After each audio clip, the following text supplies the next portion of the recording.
bonjour à toutes et à tous dans le coin là-bas.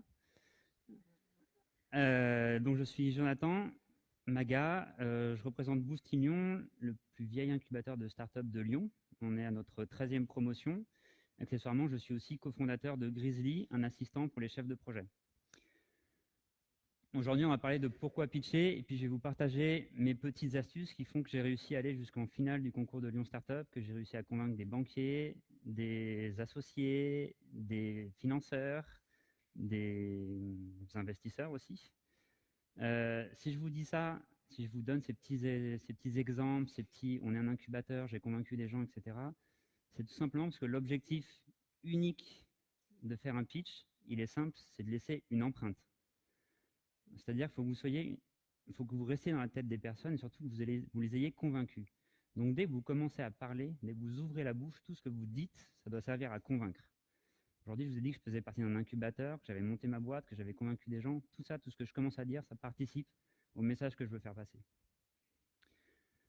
Alors pitcher, l'objectif, il est simple, c'est de donner envie d'aller plus loin, donc envie avec un produit, avec un potentiel, avec une équipe, d'aller plus loin, c'est-à-dire que la personne, elle prenne action pour vous, qu'elle ait envie de vous aider, qu'elle vous donne des conseils, qu'elle vous donne de l'argent, et surtout qu'elle peut-être vous mette en relation avec des gens. Alors pour lui donner envie, c'est très simple, il va falloir lui raconter des choses, il va falloir la faire rêver, mais sans tout dévoiler. Parce que si vous dites tout dès le début, déjà je pense que vous avez explosé le timer du temps que vous avez, et de deux, vous allez perdre la personne, et puis elle n'aura pas envie d'en savoir plus, vous l'auriez déjà tout dit. Alors, en termes de prérequis, quand on va préparer un pitch, quand on va préparer une présentation, dans préparer, il y a préparer, il faut se préparer soi-même aussi. Il faut savoir à qui on va parler, il faut savoir ce qu'on va aller chercher, il faut connaître votre contenu, on reparlera de tout ça juste après. Et surtout, il faut vous adapter à votre durée. Vous allez devoir apprendre à pitcher votre projet, ou vous-même votre projet personnel, en une phrase, en 30 secondes, en 3 minutes, en un quart d'heure, en 1 heure. Donc c'est beaucoup de préparation, beaucoup d'entraînement, et surtout, il ne faut pas avoir peur, il faut pratiquer, pratiquer, pratiquer.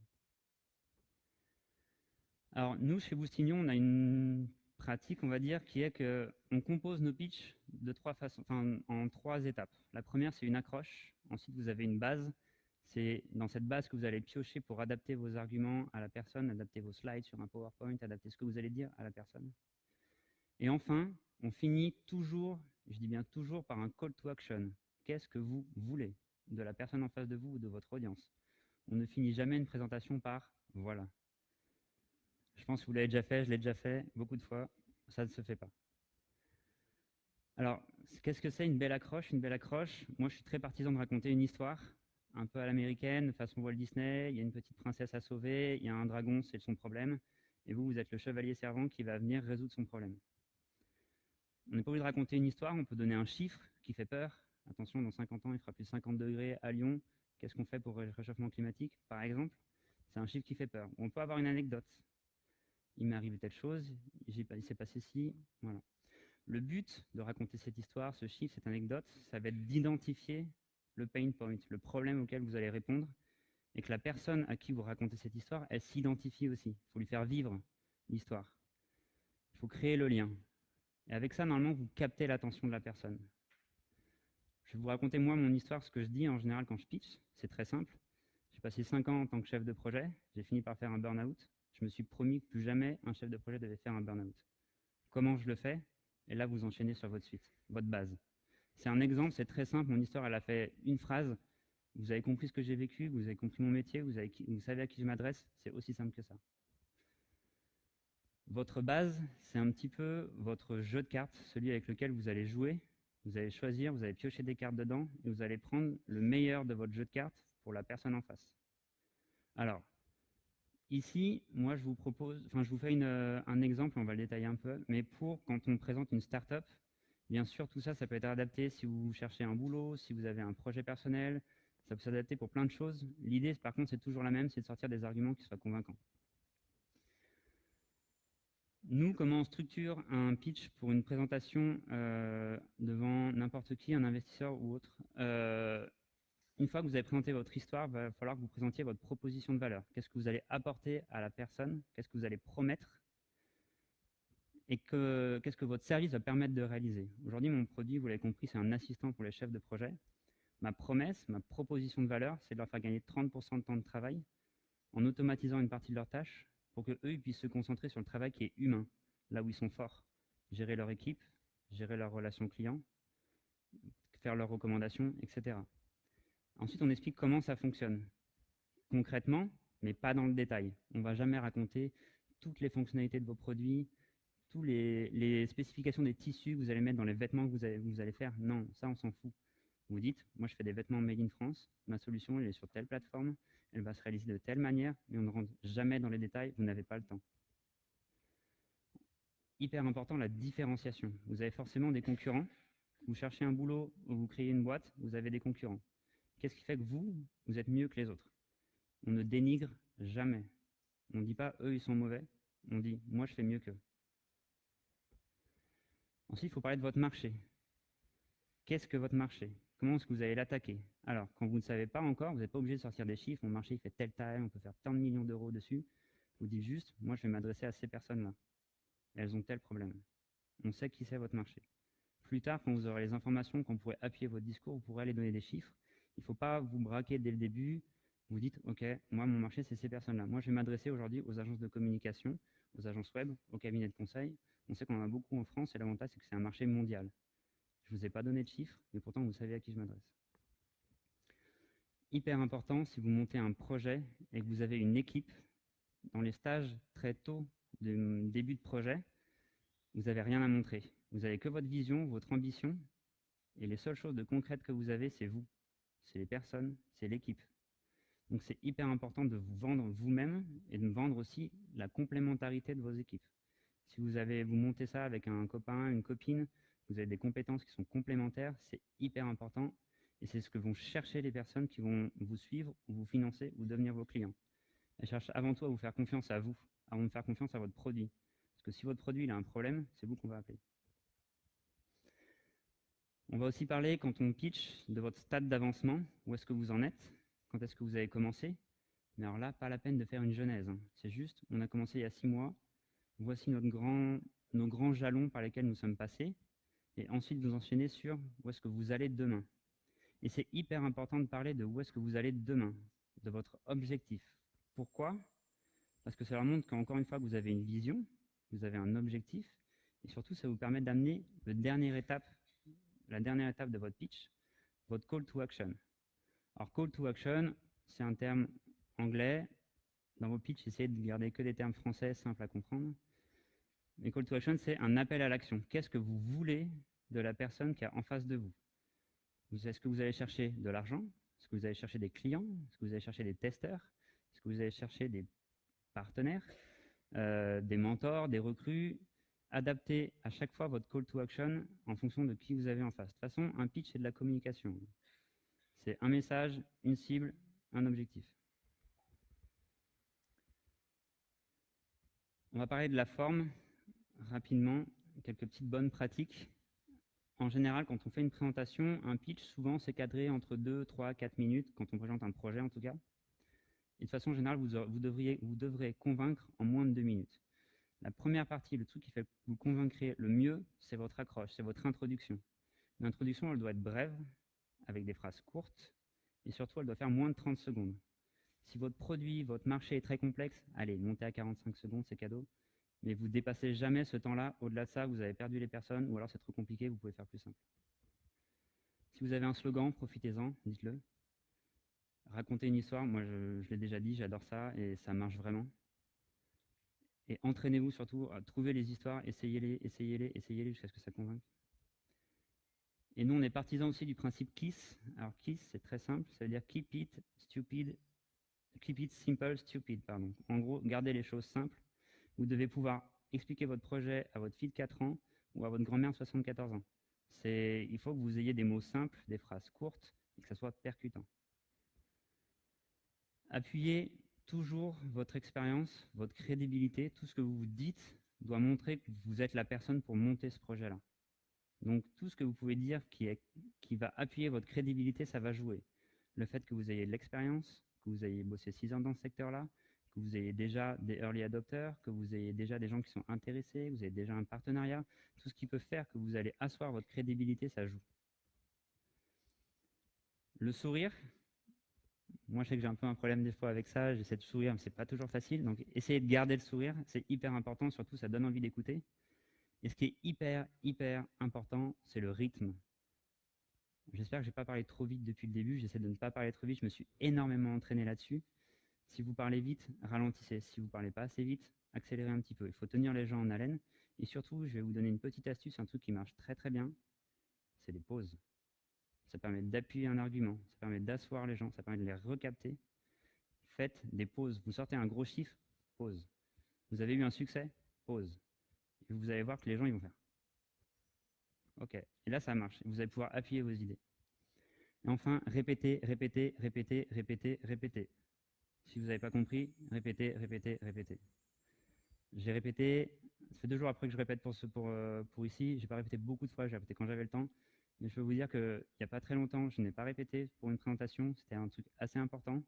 Je me suis planté complet, alors que je suis capable de pitcher devant des gens de façon très bien. Et ce jour-là, c'était une audience que je ne connaissais pas, un pitch que j'avais pas assez préparé, qui eux, ils demandaient des choses assez spécifiques. Je me suis planté en beauté. Donc préparez et répétez. C'est pas agréable quand ça arrive. Par contre, quand vous pitchez et que vous réussissez, je peux vous dire que ce sera le meilleur moment de votre vie. Qu'est-ce qu'on ne fait pas? Un résumé. On ne résume pas la jeunesse de son projet, on ne résume pas son CV, on ne résume pas qui on est. On dit juste toujours les points saillants. On ne fait pas une liste de ses fonctionnalités si vous faites un produit. On ne veut pas tous les détails, on veut juste savoir comment ça marche. Simplement. On ne veut pas perdre les personnes. On ne met pas de jargon technique. Vous ne dites pas que vous faites de l'IA avec du blockchain ou machin. Ça encore, ça peut passer, c'est des mots-clés. Mais vous n'allez pas rentrer dans des trucs complexes qui vont perdre les gens. Vous avez autre chose à faire. Ce que vous voulez, c'est montrer que vous connaissez votre marché, vous connaissez votre produit, et vous êtes capable de l'expliquer simplement. Ce qui se conçoit bien s'énonce clairement. Et surtout, on ne fait pas d'affirmations infondées, on ne dit pas on est les meilleurs, ça vous ne le savez pas, vous n'êtes certainement pas les meilleurs partout, et surtout, vous ne dites pas on est les premiers, et surtout, vous ne mentez pas. Ça peut très vite se voir si vous mentez. Les gens, ils connaissent leur marché, ils connaissent leur métier. Si vous ne connaissez pas, c'est que vous n'êtes pas les leaders. Si vous mentez, ils sauront très vite le voir, en fait. Ils iront chercher. Et enfin, on va finir là-dessus. Je vous l'accorde, ce n'est pas le meilleur exemple. J'ai plein de bullet points. C'est juste pour que vous puissiez soit prendre en photo, soit repartir avec le support. Un support, c'est un support. Ce n'est pas une pollution. Il doit venir appuyer vos propos. Quand vous allez présenter, quand vous allez pitcher, regardez ce que fait Apple, ils le font très bien, regardez ce que font Google, ils le font très bien, c'est un mot énorme, en grand, boom, 1 million, un gros chiffre, un truc comme ça, une belle image, quelque chose qui véhicule une sensation, une image, une idée, un chiffre, mais certainement pas une liste de bullet points, parce que sinon les gens vont lire le bullet point, enfin vont lire la liste, ils vont plus être sur vous, ils vont plus vous écouter, donc ça ne doit pas les distraire de ce que vous dites. Donc graphisme oui, des belles images, texte non, ou alors un mot, une petite phrase. Structurez votre présentation, c'est-à-dire que vous allez adapter votre pitch à chaque personne, vous allez adapter votre présentation à chaque pitch. Concrètement, moi ce que je fais, c'est que j'ai un ensemble de slides PowerPoint, et puis en fonction de ce que je vais chercher, à qui je m'adresse, je vais choisir les bonnes slides. C'est aussi simple que ça. Ça va prendre du temps un peu à créer, vous allez les faire petit à petit, au début on n'a pas beaucoup, au début vous utilisez le même, mais à la fin vous allez voir ce que vous pouvez réutiliser, garder, mettre de côté, etc. Des couleurs lisibles, c'est logique. Noir sur blanc, ça fonctionne. C'est ce qui est le plus lisible. Vous ne savez pas sur quoi vous allez être projeté. Ça peut être un écran, comme ça, vidéoprojecteur. Ça peut être une télé, ça peut être un ordinateur. Vous allez peut-être montrer sur le téléphone. Donc, il faut aussi écrire gros. Parce que vous ne savez pas si la personne elle sera devant ou derrière, n'importe où. Donc, gros, contrasté, lisible, simple. Taille 20 minimum et la vidéo, on peut en parler. Il y a quelques années, ça se faisait beaucoup de mettre une vidéo dans la présentation. Honnêtement, nous, on le déconseille énormément. En fait, si vous vous arrêtez au milieu de votre présentation, vous regardez 1 minute de vidéo, il va falloir recapter l'attention des personnes à qui vous avez parlé. Il va falloir refaire tout le travail, en fait. Donc ça, on le déconseille fortement. Et en plus, ce n'est pas la vidéo de convaincre, c'est à vous, encore une fois. Et enfin, on disait tout à l'heure, ne dites pas tout, gardez-en pour les questions, on va en arriver aux questions. C'est hyper important de susciter l'intérêt, encore une fois, de laisser des choses non répondues. Faites-le exprès des fois, tendez des petites perches. parce qu'il n'y a rien de plus flippant quand on finit de présenter son projet ou de pitcher ou de se présenter soi-même, qui n'est pas une question, qui n'est pas une seule question. Donc gardez des choses, des petites inconnues, gardez des astuces que vous pouvez avoir, gardez des petits chiffres clés, mais gardez-en sous la pédale pour les questions. Merci de votre attention. Si vous avez des questions, je suis là pour vous. Si vous avez besoin de petites astuces, n'hésitez pas. J'en ai plein sous la pédale encore. Merci.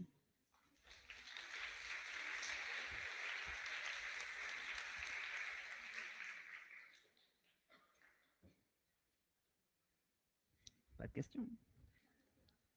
Si. Ah. Ah. Ça va trouver.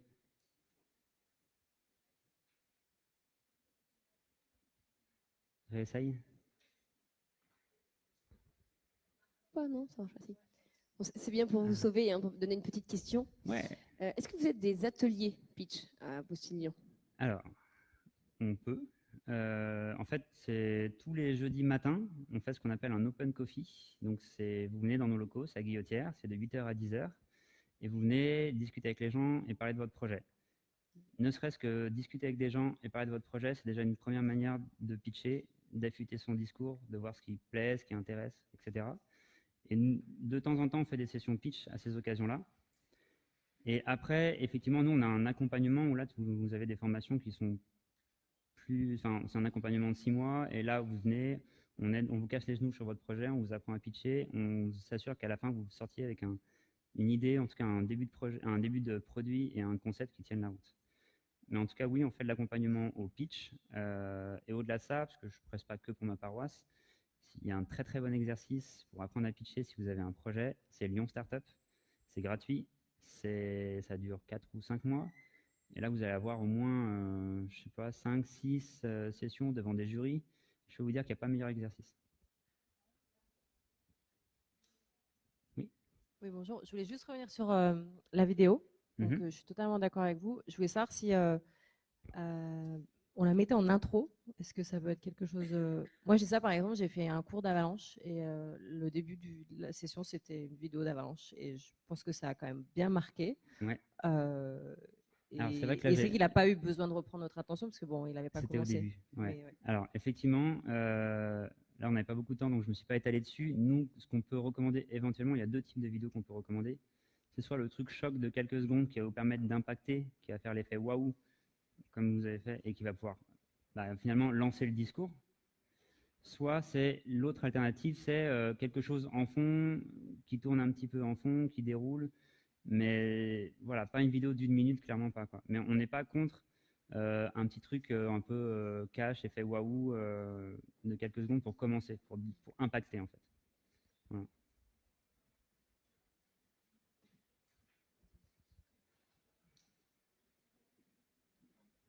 Pas d'autres questions?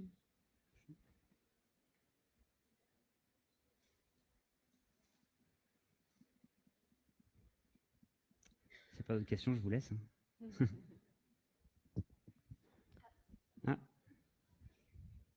Comment on peut savoir si un pitch est convaincant, sachant que les gens sont toujours bienveillants et nous écoutent jusqu'au bout, mais on ne sait pas trop si on a été assez convaincant ou pas. Alors, comment savoir si un pitch est convaincant en sachant que les gens sont toujours bienveillants? Alors, ils ne sont pas toujours bienveillants. En général, vous le sentirez si vous n'avez pas convaincu la personne. Et ça peut arriver surtout que vous ne soyez vraiment pas fier de ce que vous avez fait. En général, la première impression, c'est vous. Hein. Ensuite, la deuxième, le meilleur moyen en fait, de savoir si vous avez été convaincant, c'est simple, c'est est-ce que la personne elle vous pose des questions, est-ce qu'elle rebondit, et surtout, est-ce que vous avez réussi à avoir votre objectif? Si vous venez avec un call to action qui est d'obtenir un rendez-vous qui vous mette en relation, si ça marche, si vous avez votre rendez-vous, si vous avez votre mise en relation, vous avez été convaincant, bravo. Après, comment savoir si vous avez réussi à laisser un vrai impact dans la tête des gens qui se rappellent de vous? Ça, c'est un peu plus long à prendre et vous verrez, vous pitchez pas toujours pour un effet qui est immédiat. Vous allez peut-être pitcher, il y a peut-être des gens qui vont parler de votre produit plus tard à quelqu'un d'autre et ce gars-là va vous recontacter, va vous trouver. Il faut toujours pitcher dans toutes les situations, il ne faut jamais renier la possibilité de présenter son projet, de présenter quelque chose. Parce qu'en fait, vous pouvez laisser une trace dans la tête de quelqu'un sans même le vouloir. Je vais vous raconter une petite anecdote qui est arrivée il n'y a pas plus tard que tout à l'heure. Je suis arrivé sur le salon, il y a une dame qui m'a croisé, qui m'a dit « Mais je vous connais, vous ?» Moi, je me rappelais absolument pas d'elle.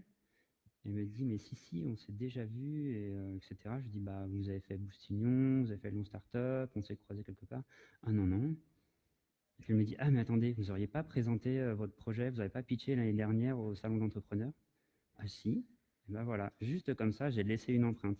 Juste, j'ai présenté, mais cette personne, je ne la visais pas, je ne la connaissais pas, mais elle s'est rappelée du projet. Imaginez ce que ça peut donner avec quelqu'un qui se rappelle du projet, qui lui a des contacts, qui peut en parler, etc. Donc ne reniez jamais l'occasion de pitcher, même si l'audience ne vous intéresse pas énormément. Vous pouvez pitcher juste pour de la visibilité. Peut-être que ça vous reviendra. Voilà. C'est très chaud.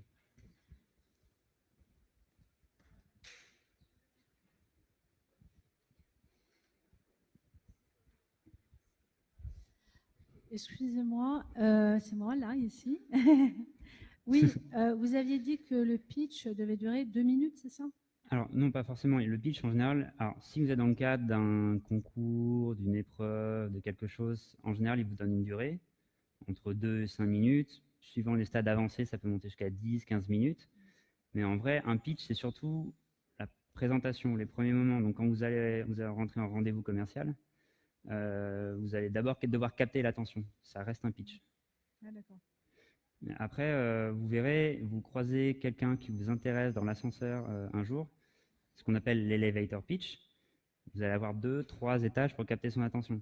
Donc 2 minutes, quoi. Voilà. Donc, sachez présenter votre projet en une phrase, comme en 10 minutes. Ouais. Concrètement, aujourd'hui, moi, je dis que je suis un assistant qui automatise le suivi de projet pour les équipes. Mais je peux aussi vous le présenter en une demi-heure, hein, s'il faut. Ouais. Voilà. Il faut adapter, s'armer et trouver les petites phrases. Et vous ne les trouverez pas dès le début. Hein. Moi, ça fait 1 an et demi que je pitch mon projet. Je commence seulement à être à l'aise sur le truc en une phrase et à tenir sur la durée pendant longtemps. Quoi. Ouais. Vous disiez qu'il ne fallait pas trop dévoiler son projet. Donc, dans le but de susciter... Alors, c'est pas qu'il ne faut pas dévoiler, il faut parler de votre projet, mais il ne faut pas trop rentrer dans tout dire. Ouais, c'est plus, il ne faut pas rentrer dans les détails, il ne faut pas perdre les gens. Pour susciter un rendez-vous ou peut-être un... Exactement. D'accord. Et donc, suivant ce qui vous intéresse, hein, c'est la personne, vous pouvez si vous allez chercher de l'argent, vous pouvez lui dire on a besoin de telle somme pour recruter les équipes et pour mettre en place notre roadmap. Si vous voulez, on peut convenir d'un rendez-vous pour que je vous explique vraiment, nous, qu'est-ce qu'on voit sur les années à venir et qu'est-ce qu'on va mettre dans ce besoin financier. Oui, donc là, voilà. On n'attend pas qu'il de lui-même, il prenne l'initiative de nous proposer, de se dire « Ah, tiens, j'aimerais en savoir plus ». Il faut aller de l'avant et lui dire « Mais si vous voulez, on en parlera si ça vous intéresse. » C'est ça, il faut susciter l'intérêt et trouver un peu ce qui peut les titiller. Ouais. Le meilleur exemple, en général, je n'ai pas beaucoup pitché dans des investisseurs, hein, mais le meilleur exemple sur les investisseurs, ce qu'ils veulent connaître, c'est la rentabilité. Ça, essayez de le dire en dernier, comme ça, ils attendent, ils écoutent, et au moment où ça arrive, là, ils l'ont, ils sont contents. Puis à la fin, ils vont vous poser des questions sur comment vous l'avez, cette rentabilité. Voilà. Ça peut être des petites astuces. D'accord, très bien. Merci. Oui, vous m'entendez? Il faut bien coller au menton.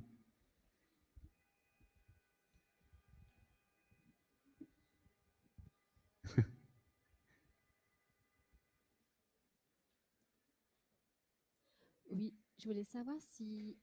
Vous m'entendez? Pas beaucoup, parlez un peu plus fort. Je voulais savoir si on pouvait poser des questions au jury, le solliciter, savez-vous que, pensez-vous que... Voilà. Alors, les questions, ça peut être à double tranchant. En général, il y a des gens qui utilisent une question dans l'accroche au début pour capter l'attention et soi-disant, ça leur permet de savoir à qui ils s'adressent et d'adapter leur discours. Alors, faites super attention à ça. Parce que ça peut être, alors qui parmi vous a un enfant à la crèche? Et en fait, vous êtes tombé sur un jour où il n'y a personne qui est à la crèche. Il vaut mieux dire, je suis sûr que dans vos proches, vous avez quelqu'un qui a un enfant à la crèche et qui a déjà eu des problèmes. Et là, ça lui permet de raccrocher avec quelque chose qu'il connaît. Il faut faire un peu attention aux questions dans ce cadre-là, en fait. Il n'y a rien de pire pour se déconcentrer au début d'une présentation, par exemple. Après, dans votre présentation, ce n'est pas à vous de poser les questions. Vous n'allez pas forcément poser une question au jury. vous présentez votre projet, vous expliquez, c'est à vous d'être convaincant, etc. Et au moment où eux, ils vous posent des questions, peut-être que vous pouvez éventuellement les faire reformuler ou des choses comme ça, ou demander de préciser, mais c'est clairement pas à vous de poser les questions. Faites attention aussi à... Il y en a qui aiment bien des fois commencer par une petite blague pour faire rire les gens et détendre l'atmosphère. Ça peut aussi être à double tranchant et ça peut vous miner totalement. Tester, approuver.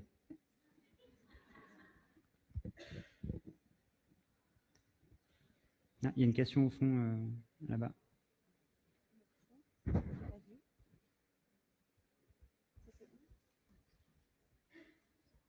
C'est très très chaud.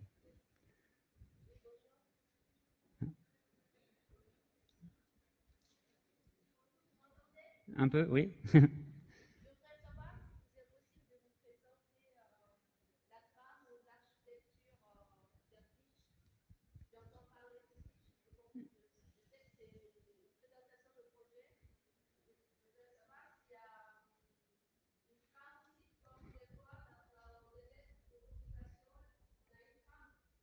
Ouais.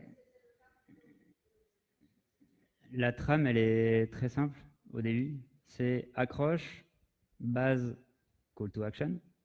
Votre accroche, c'est votre histoire, le truc qui fait que vous allez capter l'attention. Et votre base, c'est là où il y a le plus d'éléments de trame. Si on revient dessus, hop. La trame, c'est vraiment ça. Hein. C'est proposition de valeur, qu'est-ce que vous apportez à votre client? La solution, comment vous l'apportez à votre client? La différenciation, comment ce que vous apportez à votre client permet de vous différencier de la concurrence ou est mieux ou n'existe pas. Quelle est la taille de votre secteur? C'est-à-dire que votre solution, elle va toucher combien de personnes et potentiellement combien elle peut rapporter? Comment vous allez la réaliser? Avec quelle équipe? Avec quels moyens? Par quelle phase? Et ensuite, aidez-moi à faire ça, quoi. Voilà. C'est aussi simple que ça. Le plus dur là-dedans, c'est de construire chaque brique. Et encore plus dur, c'est de relier chaque brique entre elles pour qu'elles se suivent naturellement quand vous les présentez. Et donc, c'est ça qu'il faut travailler le plus, c'est l'enchaînement. Parce que des fois, vous allez présenter 2 briques, des fois 3, des fois 10. Il faut que dans tous les cas, vous arriviez à bien faire le lien. Voilà. Donc, c'est beaucoup d'entraînement, beaucoup de répétitions. Mais dans tous les cas, il n'y a pas de mauvais pitch, il n'y a que des leçons. Donc, allez-y, pitchez, quoi. Moi, je vous conseille de pitcher à votre copine, à votre copain, à vos amis, aux copines de vos copines, aux copains de vos copains, etc. Bonjour. Bonjour. Sur le call to action, vous l'amenez comment? Vous avez une phrase type? Parce que moi, pour moi, derrière, je vois pas mal d'audace. Ouais. Faut être assez, faut amener quelqu'un à faire quelque chose. Ouais. Donc vous l'amenez tout simplement par ça, en fait. Tout ça, là, c'est la raison qui fait que vous allez chercher ce que vous allez chercher. Et ensuite, quand vous êtes là, vous dites, c'est pour ça qu'on a besoin de, c'est pour ça qu'aujourd'hui, on cherche à rentrer en relation avec, c'est pour ça qu'on a besoin de vous pour tester notre solution, etc. C'est pour ça, c'est magique. Hein. Voilà, c'est tout. Ça marche, merci. C'est fini? C'est fini. Si vous avez encore quelques questions, je serai au stand de Boussignon en bas. Merci.